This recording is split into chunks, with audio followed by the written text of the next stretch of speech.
오늘 우리는 잠시 복잡한 일상의 소음에서 벗어나 우리 마음 가장 깊은 곳에서 울려오는 질문들에 귀 기울여보는 시간을 갖고자 합니다.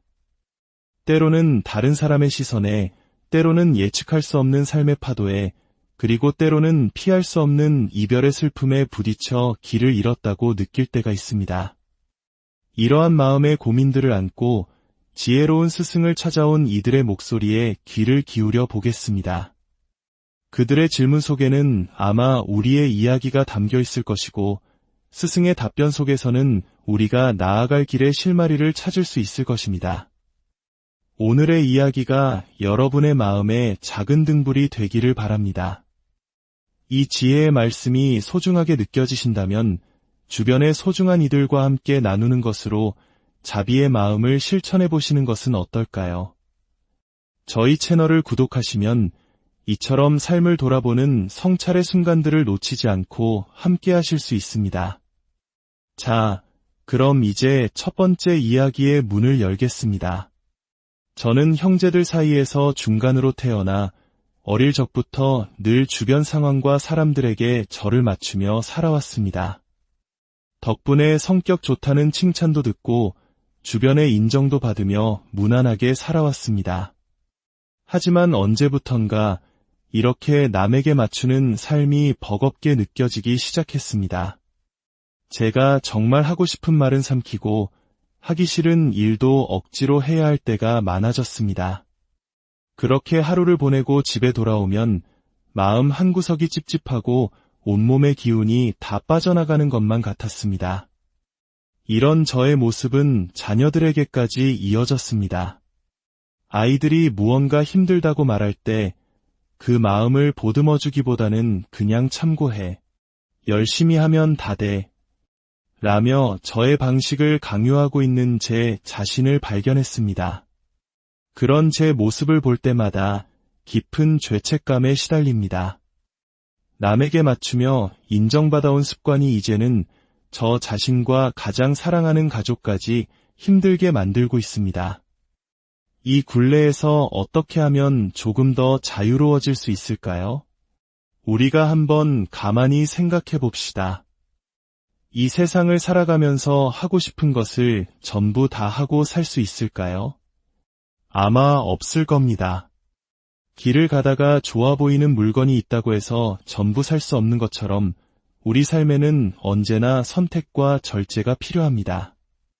하기 싫다고 해서 모든 것을 안 할 수도 없습니다.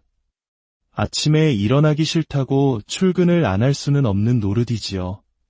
하고 싶은 것도 때로는 참고 하기 싫은 것도 때로는 해야 하는 것. 이것이 바로 우리가 살아가는 삶의 본 모습입니다. 진정한 자유란 내 마음대로 모든 것을 하는 것이 아닙니다. 하고 싶다는 욕망과 하기 싫다는 짜증에 이리저리 끌려다니지 않는 것, 그것이 진정한 자유입니다. 하고 싶고 하기 싫은 이 마음은 어디서 오는 걸까요? 바로 오랜 세월 동안 쌓여온 나의 습관, 불교에서 말하는 업식에서 비롯됩니다. 우리는 이 업식의 노예가 되어 평생을 끌려다니며 살아갑니다. 이것을 바로 윤회라고 합니다. 그러니 이 하고 싶다, 하기 싫다는 감정의 노예가 되지 마십시오. 누군가 미워서 때려주고 싶다는 마음이 들어도 그 결과가 나에게 해가 된다는 것을 안다면 멈춰야 합니다. 그것은 남을 위해서가 아니라 온전히 나 자신을 위한 선택입니다. 하기 싫은 일이라도 그 결과가 나에게 복이 된다면 기꺼이 행해야 합니다. 아침 일찍 일어나 기도하는 것이 어찌 매일같이 즐겁기만 하겠습니까? 하기 싫은 날도 있지만 그 꾸준함이 내 마음을 다스리는 힘이 되는 것입니다. 지금 질문자께서 남에게 맞추며 사는 것이 힘들다고 하셨는데 그것이 과연 남을 위한 것이었을까요? 한번 깊이 들여다보십시오. 사실은 착한 사람이라는 칭찬과 인정을 받기 위한, 즉 나 자신을 위한 선택 아니었을까요? 스트레스를 받는 이유는 나는 남을 위해 이렇게 희생하는 데라고 착각하고 있기 때문입니다. 내가 좋아서 한 선택이라는 것을 분명히 아십시오. 아이들에게 강요하는 것 또한 아이를 위한다는 생각 뒤에 숨은 나의 낡은 습관일 뿐입니다. 모든 것은 나를 위한 나의 선택입니다.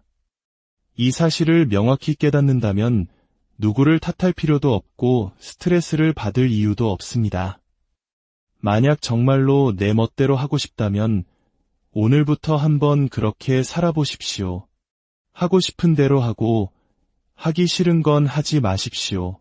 그리고 그 결과를 온전히 스스로 책임져 보십시오.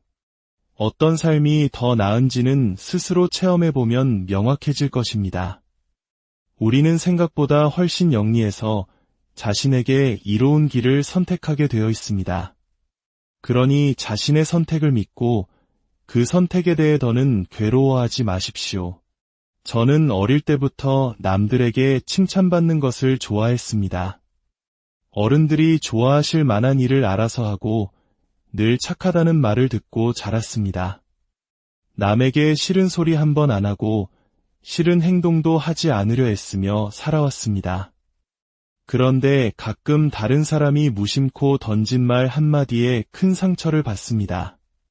그 사람이 악의 없이 한 말이라는 것을 머리로는 알면서도 한 번 거슬린 말은 좀처럼 잊히지 않고 그 상처에서 회복하는데 아주 오랜 시간이 걸립니다. 혼자서 그 말을 되뇌며 화를 사귀다 보면 남편은 왜 그러냐며 타박을 주기도 합니다. 저는 이렇게라도 털어놓지 않으면 미쳐버릴 것 같다고 소리칩니다. 늘 남을 먼저 생각하느라 정작 제 자신은 없었던 것 같습니다. 어떻게 하면 타인의 말에 이토록 흔들리는 제 마음을 다스릴 수 있을까요? 결국은 칭찬받고 싶어하는 마음, 좋은 소리만 듣고 싶고 싫은 소리는 듣기 싫어하는 마음 때문에 괴로운 것입니다. 세상에는 다양한 사람이 있습니다. 어떤 사람은 돈을 최고로 여기고 어떤 사람은 권력을, 또 어떤 사람은 명예를 가장 소중히 여깁니다. 질문하신 분은 바로 이 명예, 즉 타인의 좋은 평판을 가장 중요하게 생각하는 유형에 속합니다.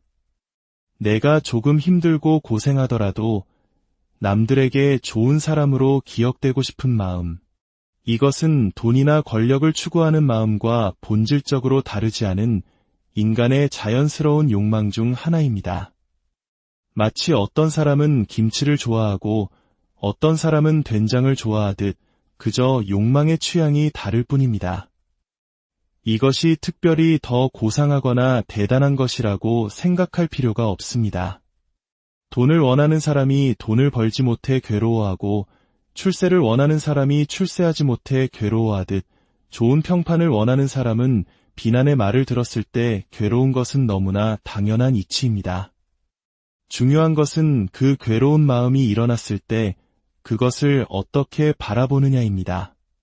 그 사람이 나를 비난해서 내가 괴로운 것이 아닙니다. 좋은 말을 듣고 싶어하는 나의 마음, 즉 나의 업식이 그 말에 반응해서 괴로움을 만들어내는 것입니다. 모든 책임은 나에게 있습니다. 이것을 알아차리는 것이 수행의 시작입니다. 불쾌한 감정이 일어나는 순간, 칭찬받고 싶어하는 내 마음이 또 반응하는구나. 내가 여기에 많이 집착하고 있구나 하고 그저 알아차리는 것입니다. 그 감정을 없애려고 애쓸 필요도 없고 상대방에게 다시는 그런 말 하지 말라고 요구할 필요도 없습니다.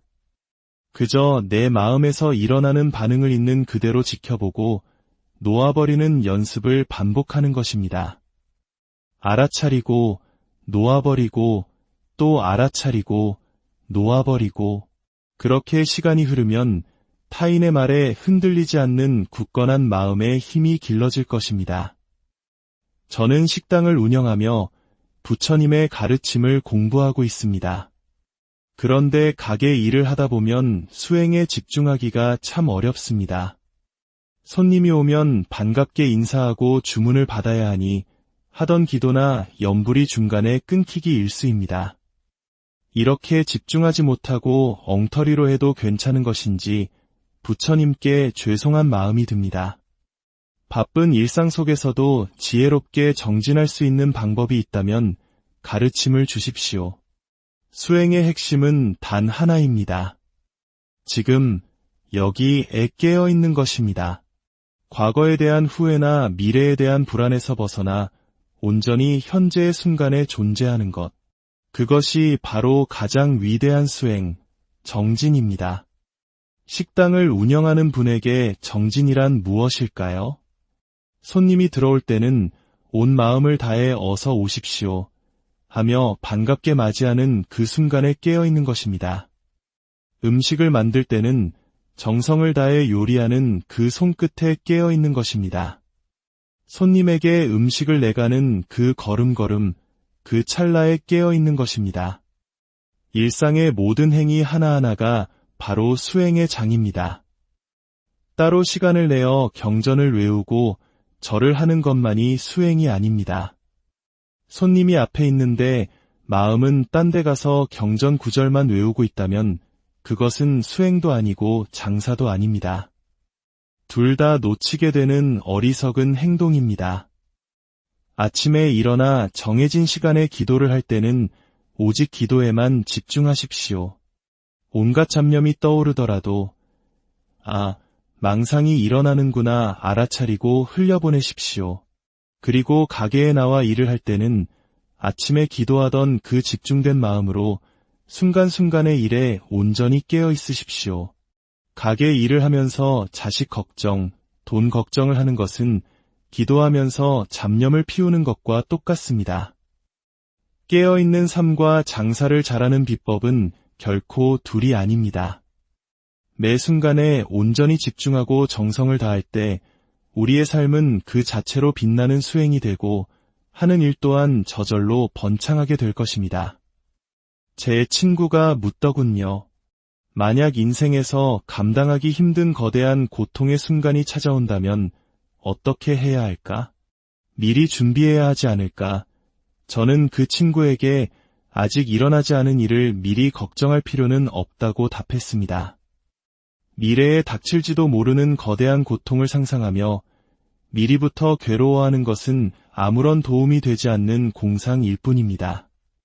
진정한 준비란 그런 거창한 생각을 하는 것이 아니라 지금 당장 내 눈앞에 놓인 작은 일들을 지혜롭게 다루는 연습을 하는 것입니다. 부모님의 잔소리에 짜증내지 않고 평온한 마음을 유지할 수 있습니까? 내가 원하는 대로 일이 풀리지 않았을 때 웃으며 넘길 수 있습니까? 이 작은 것들조차 다스리지 못하면서 어떻게 미래의 큰 고통을 감당하겠다고 말할 수 있겠습니까? 작은 파도를 넘는 연습을 해야 큰 파도가 왔을 때도 배를 뒤집지 않을 수 있습니다. 오늘 내가 마주하는 작은 짜증, 작은 불편함, 작은 실망감이야말로 미래를 준비하는 가장 훌륭한 수행 도구입니다. 그러니 아직 오지 않은 미래를 걱정하며 현재를 낭비하지 마십시오. 지금 이 순간 당신의 마음을 평온하게 다스리는 연습에 집중하십시오. 그것이 모든 고통에 대비하는 가장 확실한 길입니다. 저는 계획을 세우고 그에 맞춰 사는 것을 좋아합니다. 계획대로 하루가 흘러가면 큰 만족감을 느끼지만 갑자기 예상치 못한 일이 생겨 스케줄이 틀어지면 극심한 스트레스를 받습니다. 마음속으로 불평을 터뜨리고 주변 사람들에게까지 날카롭게 굴게 됩니다. 너무 빡빡하게 사는가 싶어 계획을 느슨하게 짜보았더니 이번에는 나태해진 제 자신에게 불만이 생겨 스스로를 채찍질하게 됩니다. 이 딜레마를 어떻게 해결해야 좋을까요? 저도 예전에 비슷한 시도를 해본 적이 있습니다. 일주일에 하루는 꼭 쉬어야 한다는 생각에 월요일을 휴일로 정해보았습니다. 하지만 그 계획은 단 한 번도 지켜지지 않았습니다. 꼭 쉬기로 한 날 중요한 약속이나 급한 일이 생기더군요. 다른 날이라면 제가 일정이 있어서 안 됩니다 라고 말할 수 있지만 단지 쉬는 날이라는 이유로 거절하기는 어려웠습니다. 몇 번의 시도 끝에 저는 한 가지 사실을 깨달았습니다. 내 스케줄을 비워두면 반드시 외부의 스케줄이 그 자리를 채운다는 것을요.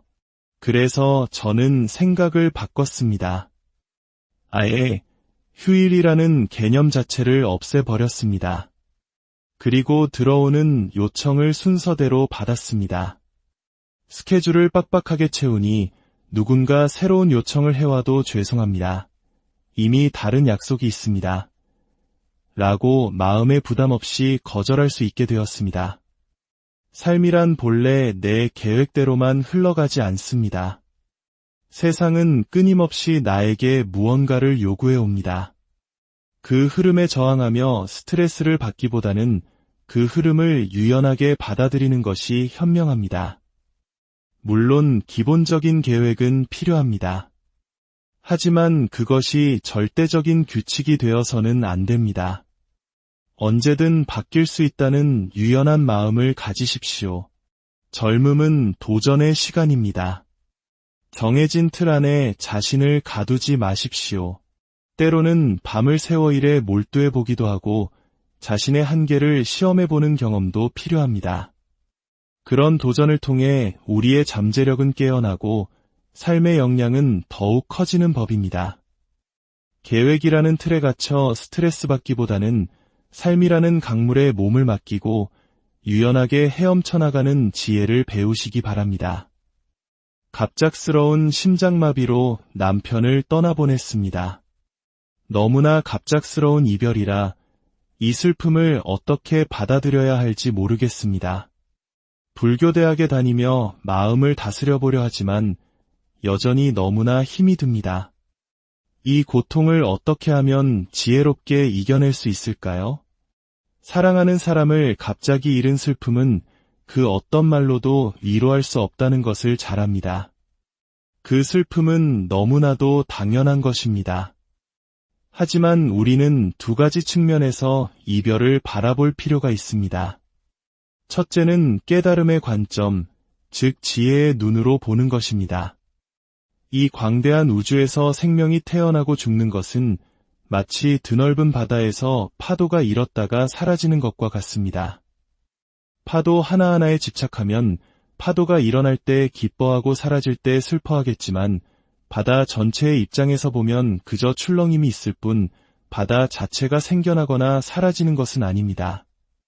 우리의 삶도 이와 같습니다. 개별적인 삶의 태어남과 죽음의 슬픔과 기쁨이 있지만 거대한 생명의 흐름 속에서는 그저 자연스러운 변화의 과정일 뿐입니다. 이 사실을 깊이 통찰할 때 우리는 집착에서 벗어나 마음의 평화를 얻을 수 있습니다. 두 번째는 신앙의 관점입니다. 우리는 고인이 더 좋은 세상, 즉 극락세계에 태어나기를 기원합니다. 왕생극락 하옵소서라고 기도하는 것은 이 고통 많은 세상보다 훨씬 더 평화롭고 행복한 곳으로 가시라는 축원입니다. 그런데 한번 생각해 보십시오. 좋은 곳으로 가시라고 빌면서 왜 우리는 슬피 우는 것일까요? 그 눈물은 사실 가지 마세요. 여기 있어주세요라는 집착의 표현이 아닐까요? 그것은 좋은 곳으로 가려는 분의 발목을 붙잡는 이기적인 행동이 될 수 있습니다. 이미 육신을 떠난 영혼은 새로운 길을 떠나야 합니다.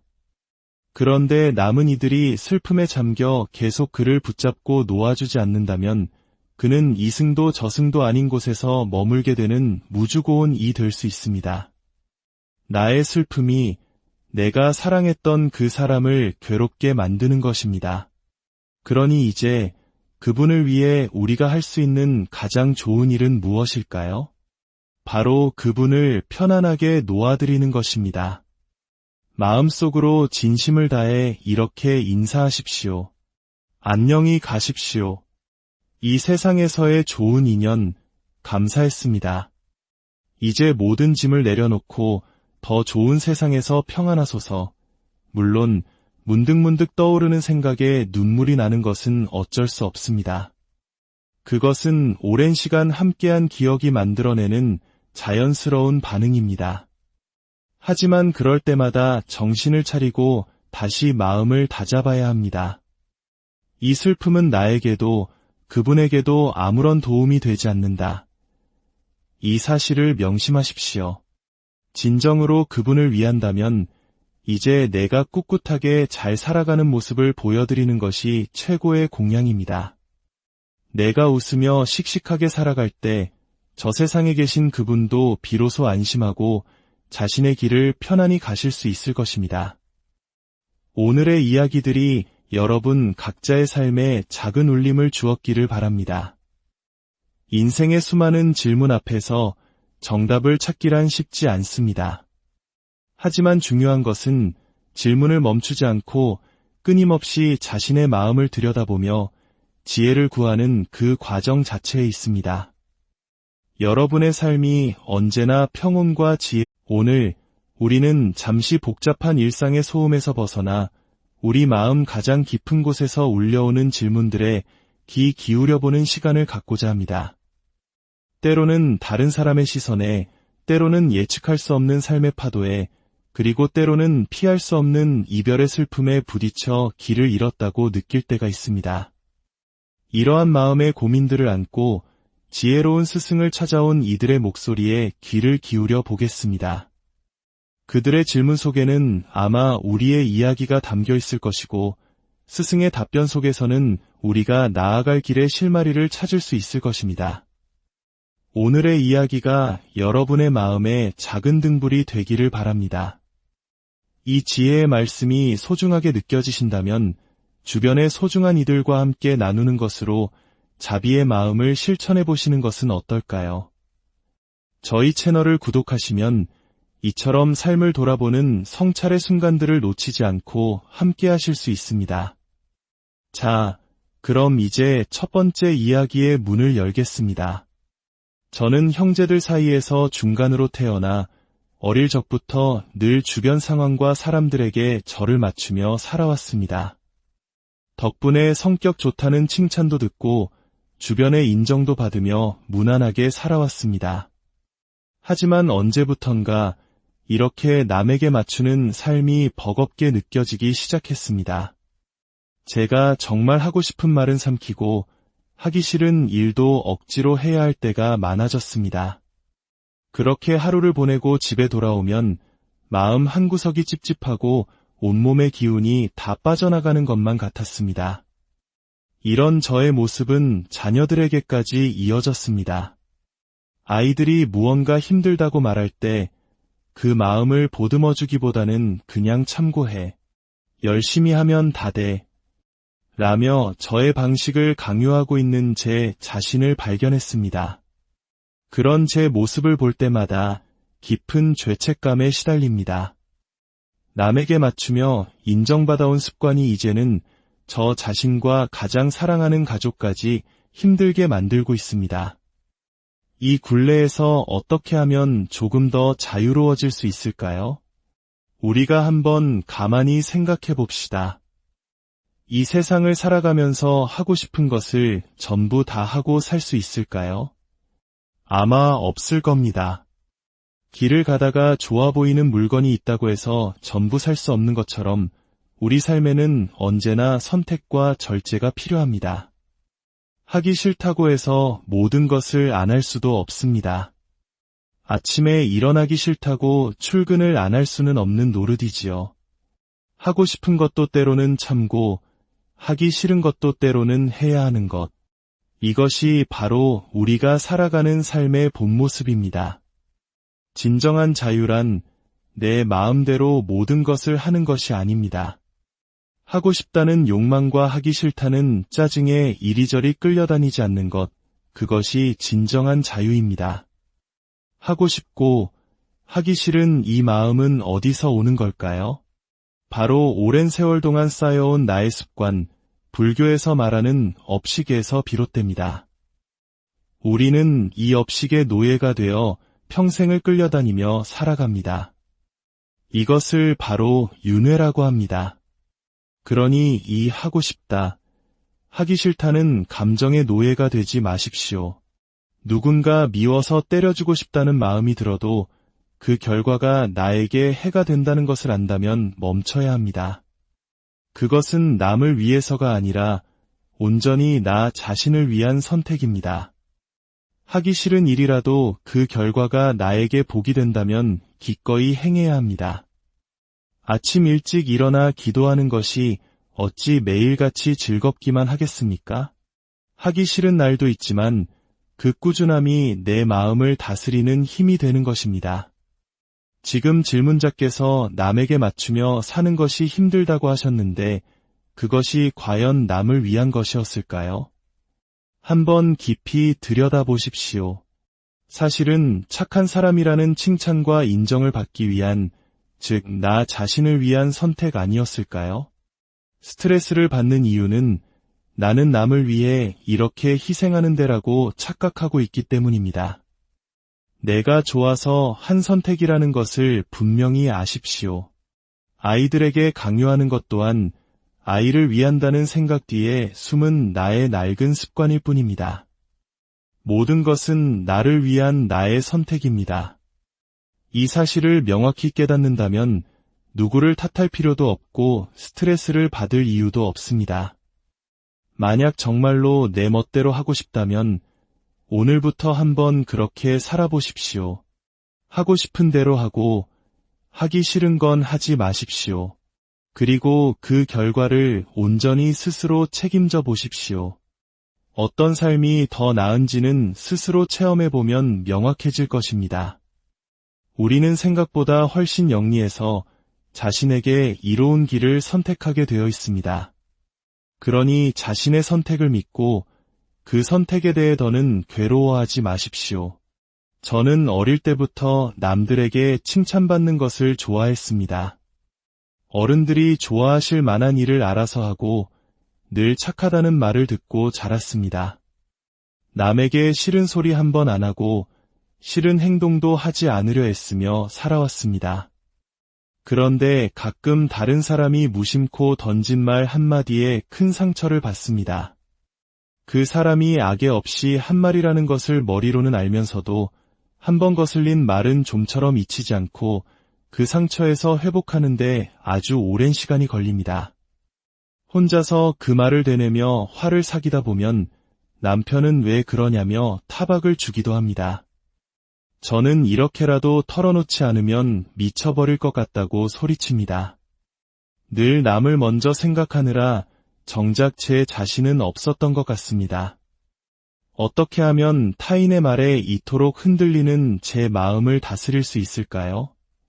결국은 칭찬받고 싶어하는 마음, 좋은 소리만 듣고 싶고 싫은 소리는 듣기 싫어하는 마음 때문에 괴로운 것입니다.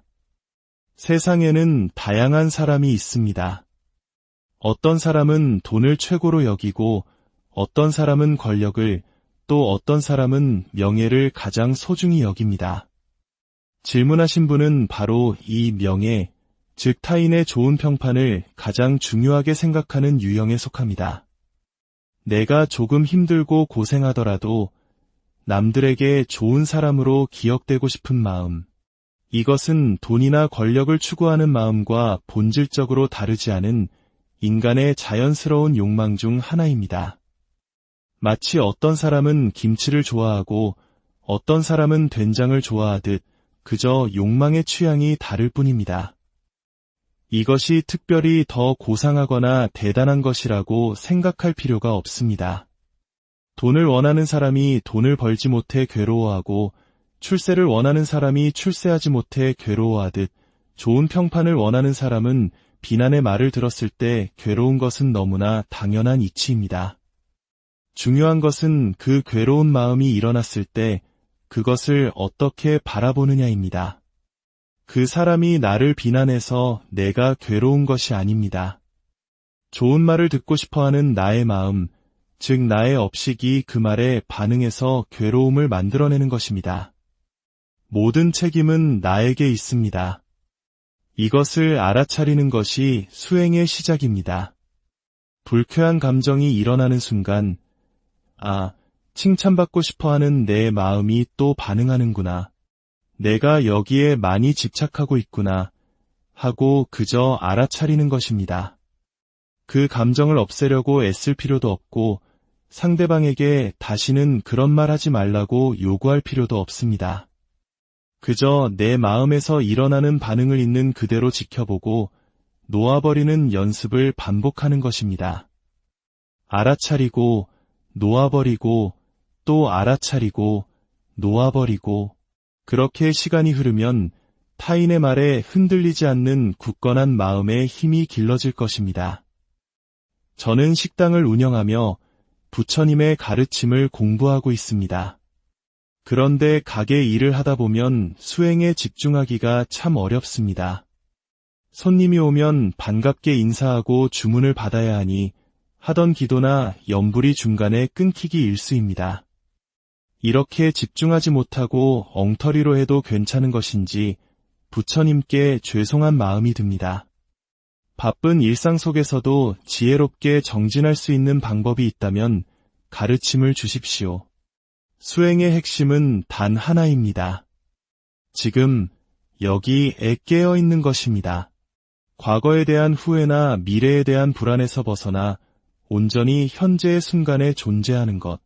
그것이 바로 가장 위대한 수행, 정진입니다. 식당을 운영하는 분에게 정진이란 무엇일까요? 손님이 들어올 때는 온 마음을 다해 어서 오십시오 하며 반갑게 맞이하는 그 순간에 깨어 있는 것입니다. 음식을 만들 때는 정성을 다해 요리하는 그 손끝에 깨어 있는 것입니다. 손님에게 음식을 내가는 그 걸음걸음, 그 찰나에 깨어 있는 것입니다. 일상의 모든 행위 하나하나가 바로 수행의 장입니다. 따로 시간을 내어 경전을 외우고 절을 하는 것만이 수행이 아닙니다. 손님이 앞에 있는데 마음은 딴 데 가서 경전 구절만 외우고 있다면 그것은 수행도 아니고 장사도 아닙니다.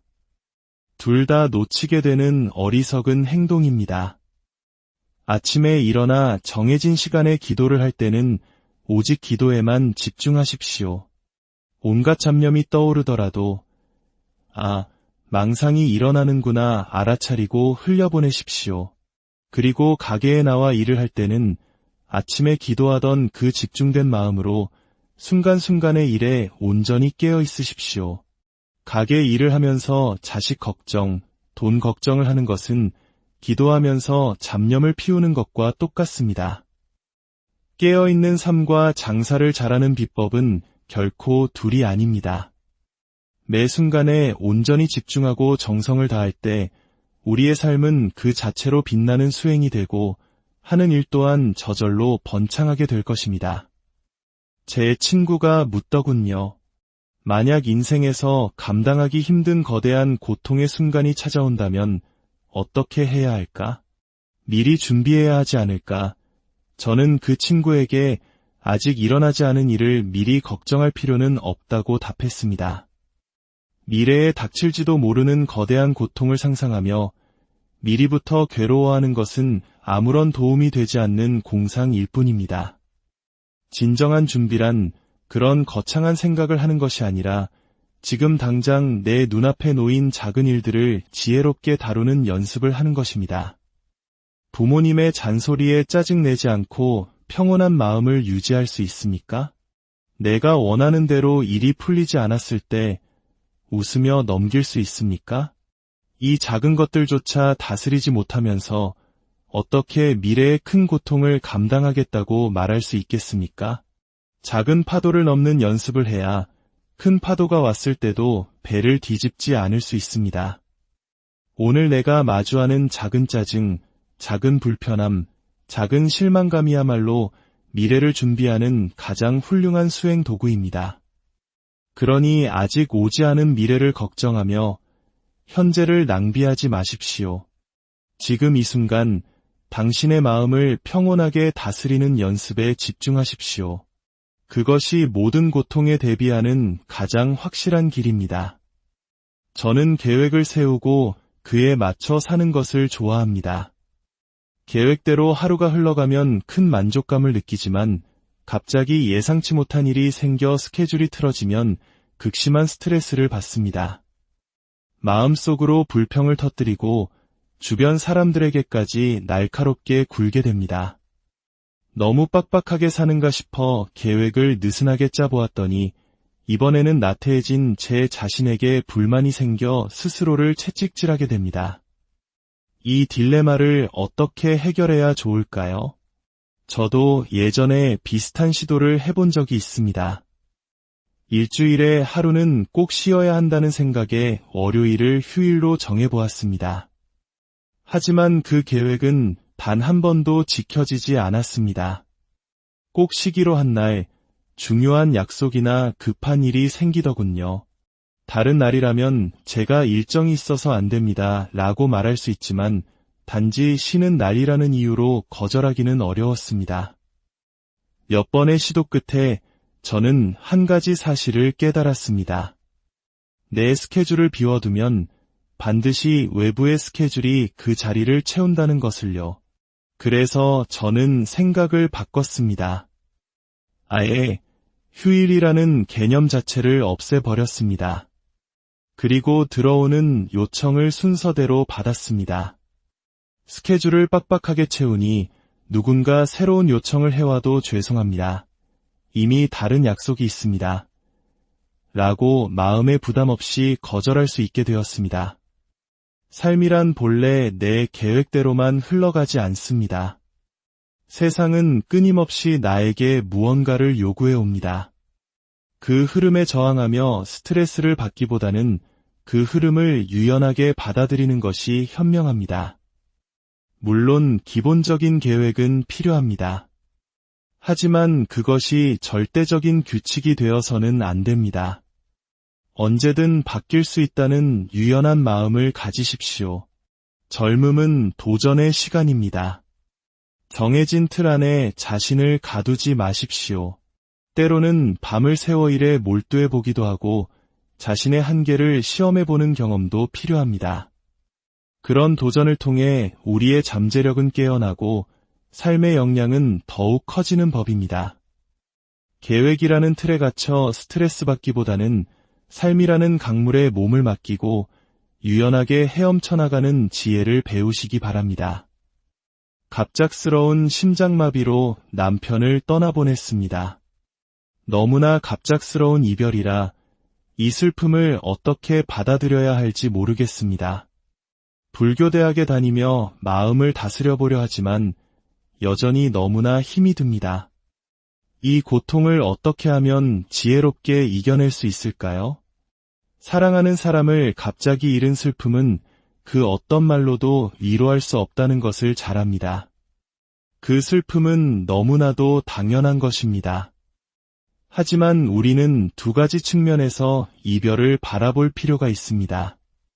첫째는 깨달음의 관점, 즉 지혜의 눈으로 보는 것입니다. 이 광대한 우주에서 생명이 태어나고 죽는 것은 마치 드넓은 바다에서 파도가 일었다가 사라지는 것과 같습니다.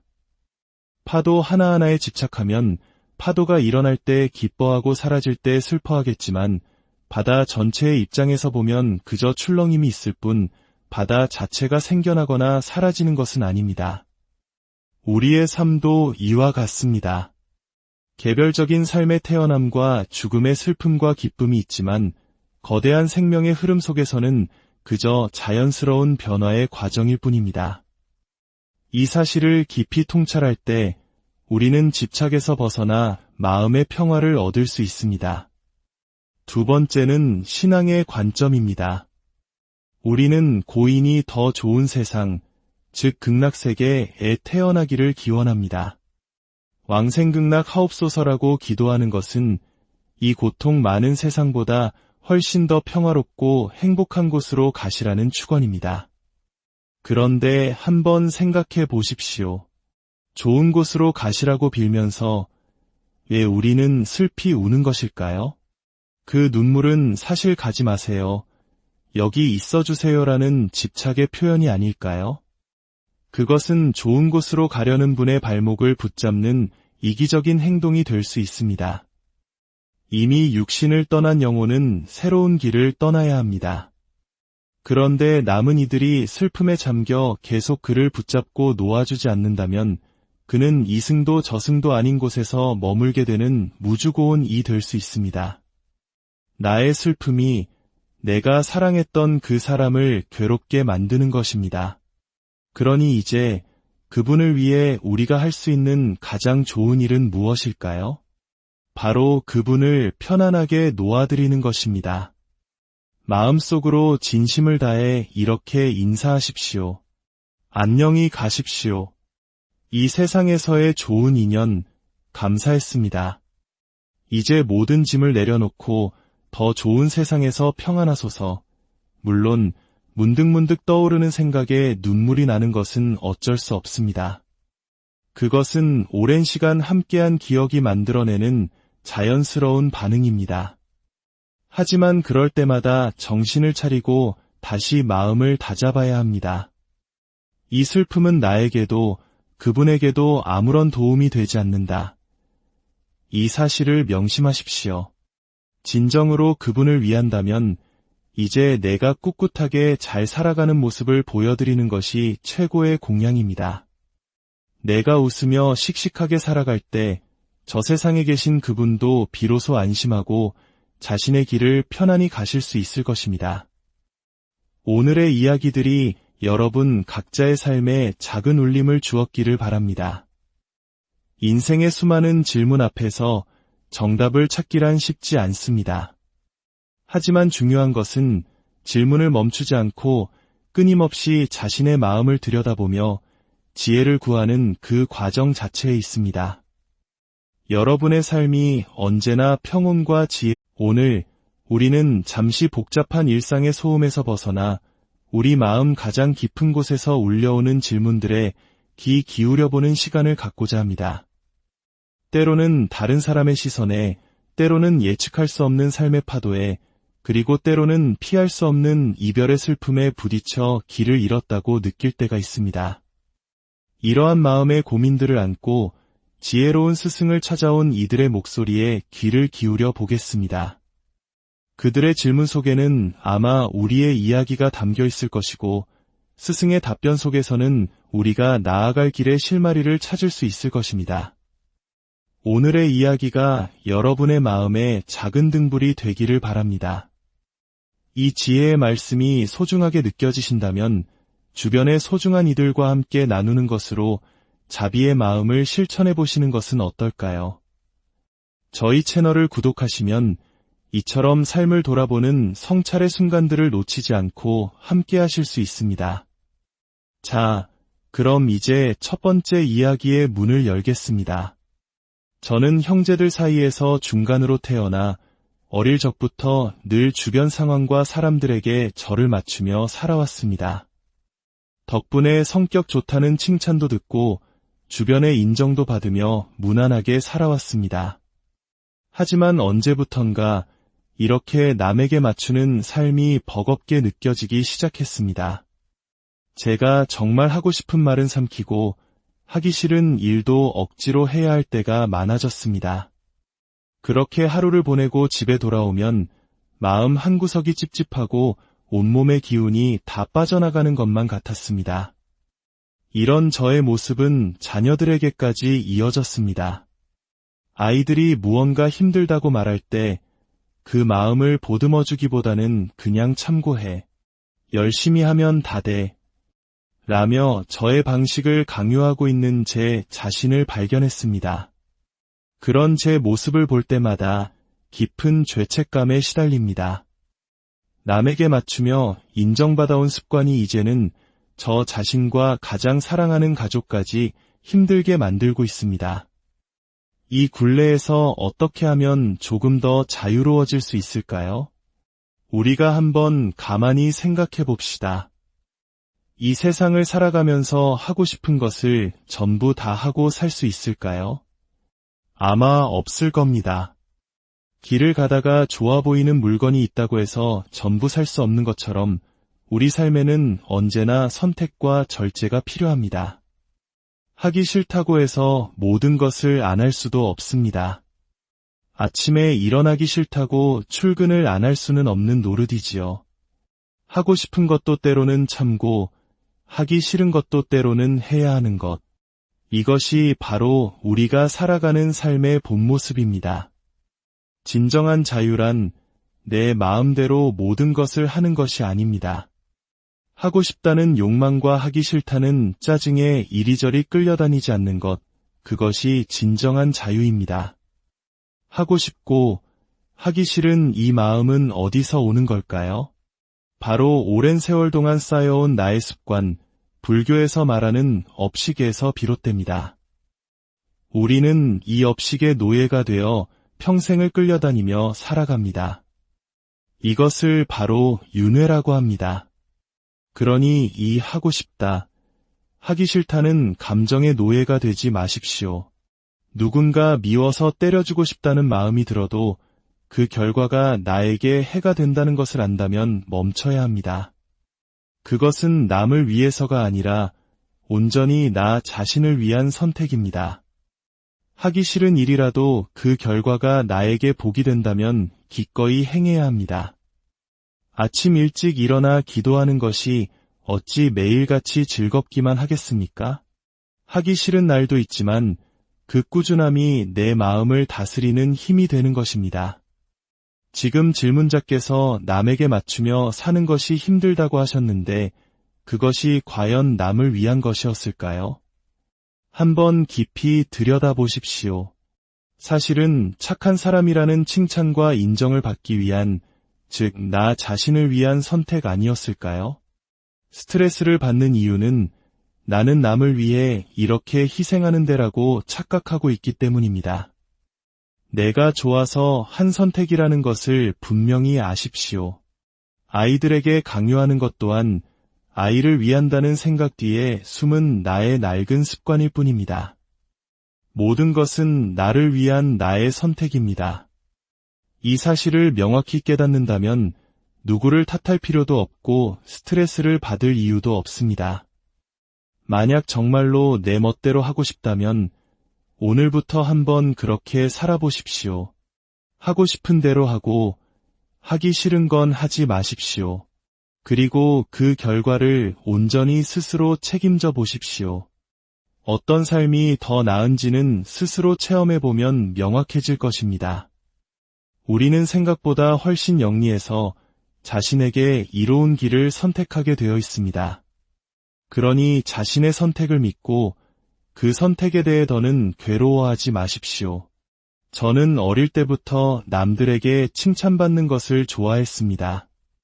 어른들이 좋아하실 만한 일을 알아서 하고 늘 착하다는 말을 듣고 자랐습니다.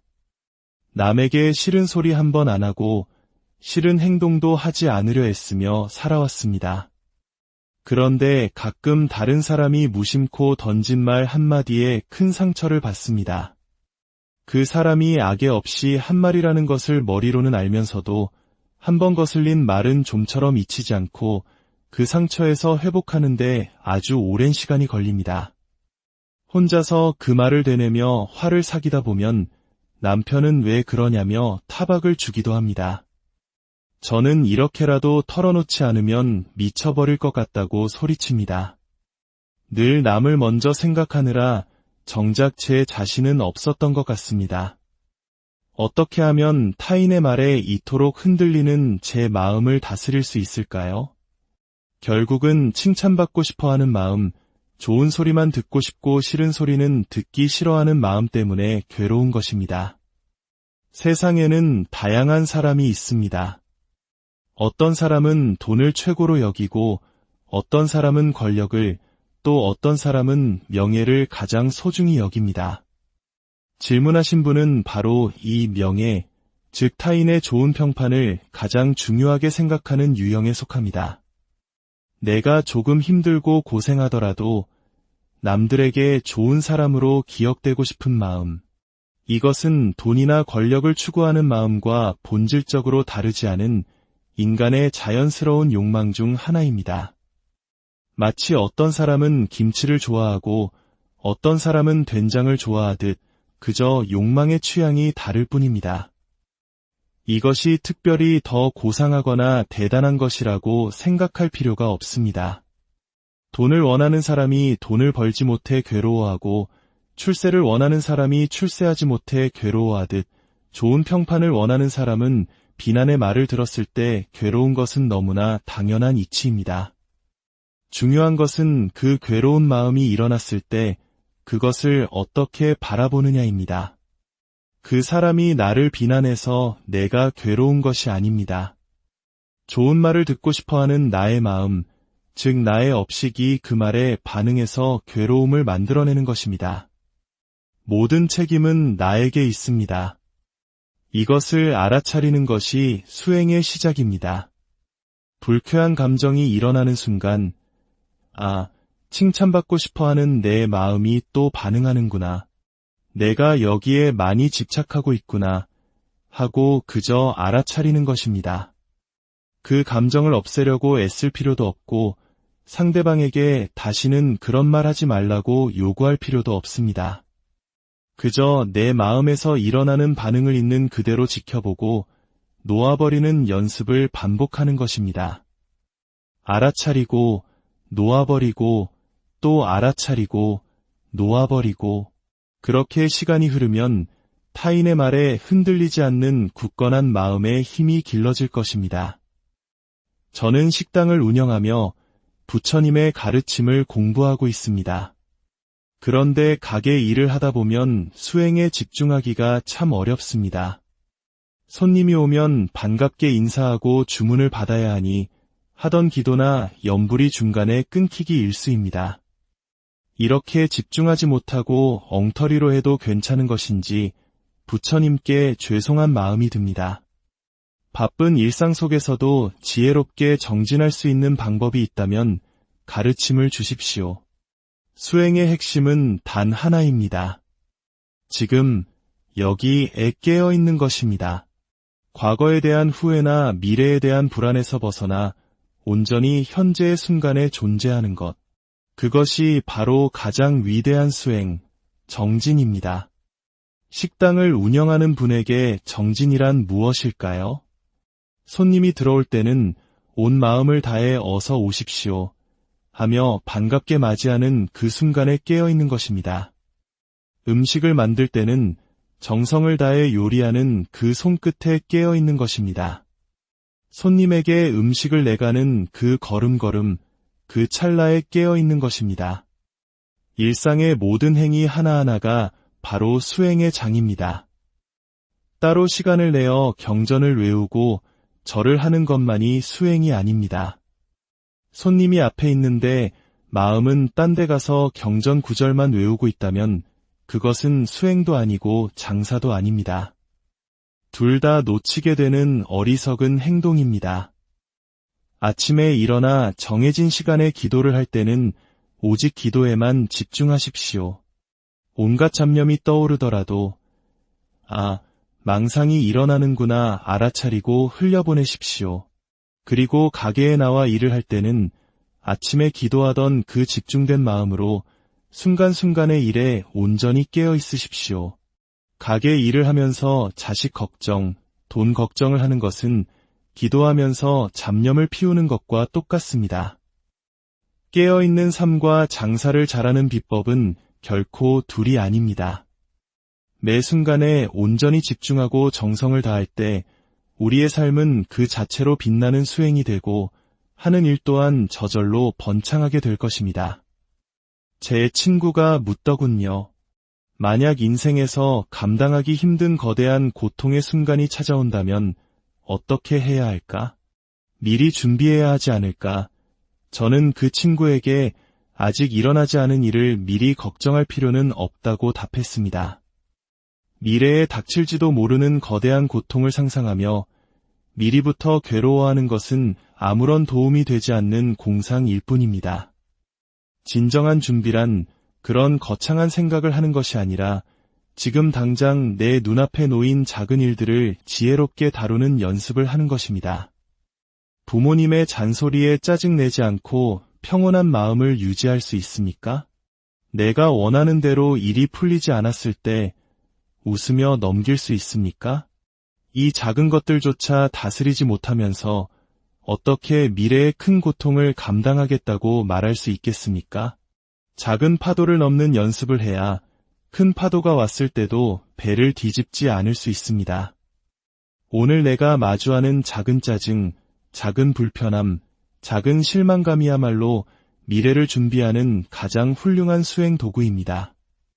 그러니 아직 오지 않은 미래를 걱정하며 현재를 낭비하지 마십시오. 지금 이 순간 당신의 마음을 평온하게 다스리는 연습에 집중하십시오.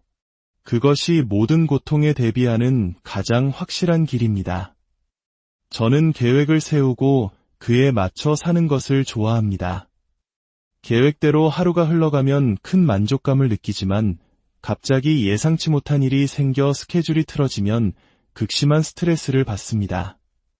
마음속으로 불평을 터뜨리고 주변 사람들에게까지 날카롭게 굴게 됩니다. 너무 빡빡하게 사는가 싶어 계획을 느슨하게 짜보았더니 이번에는 나태해진 제 자신에게 불만이 생겨 스스로를 채찍질하게 됩니다. 이 딜레마를 어떻게 해결해야 좋을까요? 저도 예전에 비슷한 시도를 해본 적이 있습니다. 일주일에 하루는 꼭 쉬어야 한다는 생각에 월요일을 휴일로 정해보았습니다. 하지만 그 계획은 단 한 번도 지켜지지 않았습니다. 꼭 쉬기로 한 날 중요한 약속이나 급한 일이 생기더군요. 다른 날이라면 제가 일정이 있어서 안 됩니다 라고 말할 수 있지만 단지 쉬는 날이라는 이유로 거절하기는 어려웠습니다. 몇 번의 시도 끝에 저는 한 가지 사실을 깨달았습니다. 내 스케줄을 비워두면 반드시 외부의 스케줄이 그 자리를 채운다는 것을요. 그래서 저는 생각을 바꿨습니다. 아예 휴일이라는 개념 자체를 없애버렸습니다. 그리고 들어오는 요청을 순서대로 받았습니다. 스케줄을 빡빡하게 채우니 누군가 새로운 요청을 해와도 죄송합니다. 이미 다른 약속이 있습니다. 라고 마음의 부담 없이 거절할 수 있게 되었습니다. 삶이란 본래 내 계획대로만 흘러가지 않습니다. 세상은 끊임없이 나에게 무언가를 요구해 옵니다. 그 흐름에 저항하며 스트레스를 받기보다는 그 흐름을 유연하게 받아들이는 것이 현명합니다. 물론 기본적인 계획은 필요합니다. 하지만 그것이 절대적인 규칙이 되어서는 안 됩니다. 언제든 바뀔 수 있다는 유연한 마음을 가지십시오. 젊음은 도전의 시간입니다. 정해진 틀 안에 자신을 가두지 마십시오. 때로는 밤을 새워 일에 몰두해 보기도 하고 자신의 한계를 시험해 보는 경험도 필요합니다.